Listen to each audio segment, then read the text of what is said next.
प्रणाम एंड अभिनंदन दोस्तों। आज बात करेंगे दो दुश्मनों की। दो वो दुश्मन जो कि आपकी आध्यात्मिक जर्नी के सबसे बड़े बाधक साबित हो सकते हैं। फिर चाहे आप एकदम नए नए योगी हो, जिसने अभी अभी अपनी साधना शुरू करी है, जिसने अभी अभी स्पिरिचुअलिटी यानी कि अध्यात्म टर्म के बारे में सुना है, या फिर अत्यंत पुराने प्रगाढ़ पंडित हो आप, परंतु किसी भी समय में, किसी भी फेज में आपके जीवन के यदि इन दोनों दोषों में से कोई एक दोष भी आपके अंदर घर कर गया, तो ये आपकी संपूर्ण आध्यात्मिक जर्नी को नेस्तो नाबूद यानी कि खराब कर सकता है। ये दो दुश्मन है, भय और शंका। पहला है भय। भय यानी कि डर। अब आध्यात्मिक जर्नी में चलने वाले को किस बात का डर होगा? डर कि यदि कोई अनुभव आया नहीं है अभी तक, तो क्या आएगा? अगर आ गया है तो ये भय कि कहीं ये अनुभव चला ना जाए।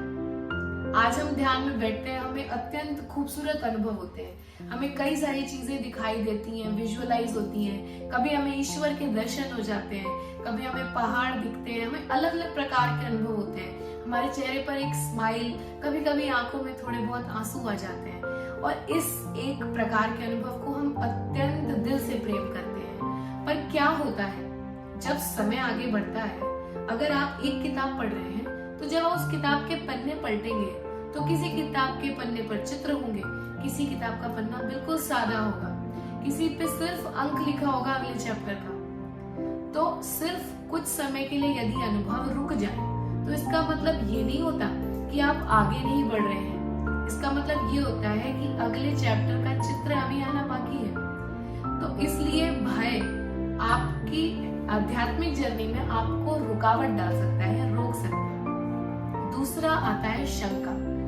शंका यानी कि संदेह आ जाना। संदेह कि जो कुछ हमें दिख रहा है, अनुभव हो रहा है, कहीं ये हमारे दिमाग की उपज तो नहीं, कहीं जो हमने इधर उधर से सुना है वही चीजें हम खुद ही अपने दिमाग में बना करके तो नहीं देख रहे, कहीं हमारे सपने हमें इस तरफ गलत डायरेक्शन में तो नहीं लेकर के जा रहे।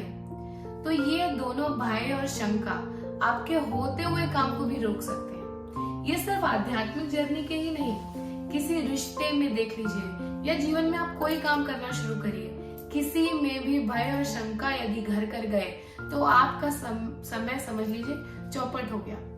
भय आपको किसी भी क्षण रोक देगा। आपकी भक्ति में भी अगर किसी ने बोल दिया कि इतनी भक्ति मत करो, तुम तो सन्यासी हो जाओगे, और ये बात आपके मन में घर कर गई कि ओहो कहीं मैं ज्यादा भक्ति में पड़ गया तो मुझे अपना परिवार ना छोड़ना पड़ जाए, और ये भय और ये शंका आपकी आध्यात्मिक जर्नी को पूरी तरह से रोक सकती है। और वरना तो देखा जाए तो जिस रास्ते पर आप हैं, आप हमेशा आगे ही बढ़े हैं, चाहे वो स्टॉक मार्केट हो, चाहे वो आपका जीवन, चाहे रुकावटें आई हो, चाहे परेशानियां, पर लेके तो हमेशा आपको आगे ही गई हैं। इसलिए दोस्तों मेरा निवेदन है, भय और शंका को करिए दूर और एंजॉय करिए अपनी लाइफ को, और अपनी आध्यात्मिक जर्नी में आप आगे बढ़िए, क्योंकि आध्यात्मिक जर्नी में कोई पीछे जाता ही नहीं है। यदि आपकी मंशा और आपका मन पवित्र है तो आप सिर्फ आगे ही जाएंगे। धन्यवाद।